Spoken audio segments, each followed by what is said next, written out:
کیا جانوروں کو کھلانا بھی صدقہ ہے؟ ہماری طرف کچھ کتے جانور وغیرہ بھوکے رہتے ہیں، اگر میں انہیں صبح شام کچھ کھلاتا ہوں تو کیا مجھے اس پر صدقے کا ثواب ملے گا یا میرے پیسے ضائع ہو جائیں گے؟ محمد احتشام لکھنؤ سے۔ دیکھیں، جانور کو کھلانا بھی صدقہ ہے، حدیث میں آتا ہے کتے کو پانی پلایا تھے شخص نے، پیاسے کتے کو اللہ نے بخشش کر دی، تو بالکل صدقہ ہے۔ لیکن کچھ جانور ایسے ان کو آپ کھلائیں گے تو ان کی نسل بہت اسپیڈ سے بڑھتی ہے اور وہ انسان کے لیے نقصان دہ بھی ہیں۔ تو اگر آپ کتوں کو بہت کھلانا شروع کر دیں گے تو سارے جتنے بھی بے روزگار کتے ہیں وہ سارے آپ ہی کے گھر پہ آ کے ڈیرا لگا کے بیٹھ جائیں گے، اور پھر وہ نسل بھی طبیعت سے بڑھاتے ہیں۔ آپ کو پتہ ہے کتوں کے تو برساتی مینڈکوں کی طرح بچے ہوتے ہیں، پھر ہر جگہ آپ کو کتے ہی کتے نظر آئیں گے۔ تو اس لیے کھلائیں ضرور، مگر کتوں کی نسل پہ بھی کنٹرول کریں، کیونکہ یہ جنگل کا جانور ہے۔ جب علاقوں میں دیکھیں، ہمارے یہاں کے ایم سی والے جو ہے نا، کتوں کی پہلے کنٹرول کرتے تھے ان کی نسل پہ، اور جب کتے زیادہ ہو جاتے تھے تو وہ کچھ زہر وغیرہ کھلا کے ان کو مارا جاتا تھا تاکہ نسل کنٹرول میں رہے۔ اب این جی اوز وغیرہ نے پتہ نہیں عجیب سا ایک کتا پن کیا ہے کہ کتوں کو مارنے پر پابندی لگا دی۔ اس کا کراچی میں یہ نقصان ہو رہا ہے کہ کتے اتنے ہو گئے ہیں کہ گاڑیوں کے نیچے بھی آ رہے ہیں، جس سے ایکسیڈنٹ ہو رہے ہیں گاڑیوں کے، اور پاگل ہو کے کاٹ بھی رہے ہیں لوگوں کو۔ ویکسینیشن کا تو کوئی انتظام ہی نہیں ہے کتوں کی ہمارے یہاں، تو اس کا بڑا نقصان ہو رہا ہے۔ تو یہ حدیث سے ثابت ہے، صحیح ہے، مسلم کی حدیث ہے، مدینہ میں جب کتے زیادہ ہو گئے تھے آپ صلی اللہ علیہ وسلم نے مدینہ کے کتوں کو مارنے کا حکم دیا تھا۔ تو اس سے ہمیں پتہ چلتا ہے کتوں کی نسل جب بڑھ جائے تو ان کو مارنے کا حکم ہے، کیونکہ یہ جنگل کا جانور ہے، وہاں تو نسل خود ہی کنٹرول میں رہتی ہے، شہروں میں تو جو ہے وہ کنٹرول میں نہیں رہتی، وہ فائدے کے بجائے الٹا انسان کو نقصان ہوتا ہے۔ اب آپ دیکھیں کرونا وائرس جب سے پھیلا ہے، لاک ڈاؤن ہوا ہے، تو کتے آزاد گھوم رہے ہیں، انسان گھروں میں بند ہو گئے۔ تو کسی نے بڑی اچھی تصویر ایک واٹس ایپ پہ بھیجی تھی، کتوں کا ایک پورا اجتماع ہے، تو وہ پریشان ہو کے کہہ رہے ہیں کہ کیا یار یہ کے ایم سی والے انسانوں کو اٹھا کے لے گئے اس دفعہ کتوں کو لے جانے کے بجائے۔ تو انسان شارٹ ہو گئے مارکیٹ سے، کتے ہر جگہ پھیلے ہوئے ہیں۔ تو اگر آپ اس طرح سے کتوں کو کھلائیں گے نا تو کتے اور بڑھیں گے۔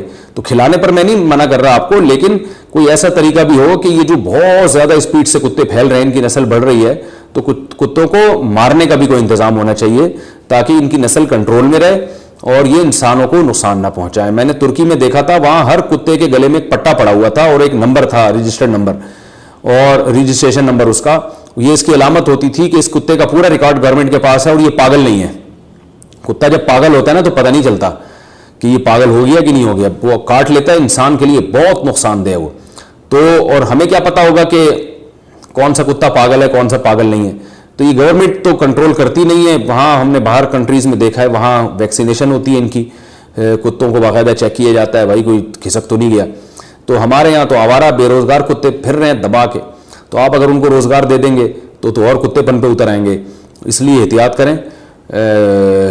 ویسے اگر کھلانا ہو تو میرا خیال ہے بکری پالیں، گائے پالیں، بھینس پالیں، مرغیاں پالیں، ان کو کھلائیں، وہ انڈا بھی دیں گی، آپ کو بھی کھلائیں گی۔ وہ بکری کو جتنا کھلاؤ گے وہ آپ کو بھی اتنا کھلائے گی، کتے کو کھلاؤ گے وہ کیا کھلائے گا؟ یا تو پالتو کتا ہو نا جو کسی مجبوری سے رکھا ہو حفاظت کے لیے، پھر تو ٹھیک ہے۔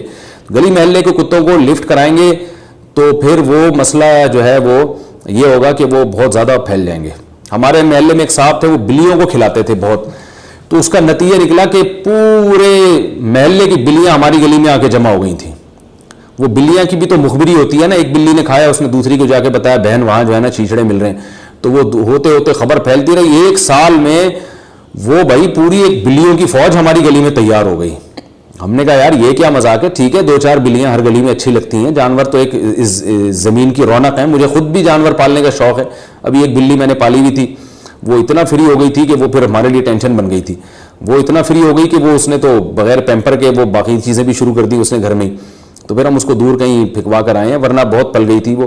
تو 2-4 تو اچھے ہی لگتے ہیں جانور گلی میں، لیکن بہت زیادہ ہو جائیں تو پھر وہ نقصان کا سبب بنتے ہیں۔ تو ہم نے بھی ان صاحب سے کہا یار یہ بلیوں کو اتنا پروٹوکول آپ دے رہے ہیں، تو پورے محلے کی بلیاں ہمارے محلے میں، پھر ان کو گوشت کھلا کھلا کے ایسا خونخوار بنا دیا کہ وہ مرغیوں پہ بھی ہم جس دن وہ بزرگ نہیں آتے چیچڑے لے کے، تو اس دن پھر وہ دوسروں کے چیچڑے بنانا شروع کر دیے ان بلیوں نے، وہ ہماری مرغی کھا گئی۔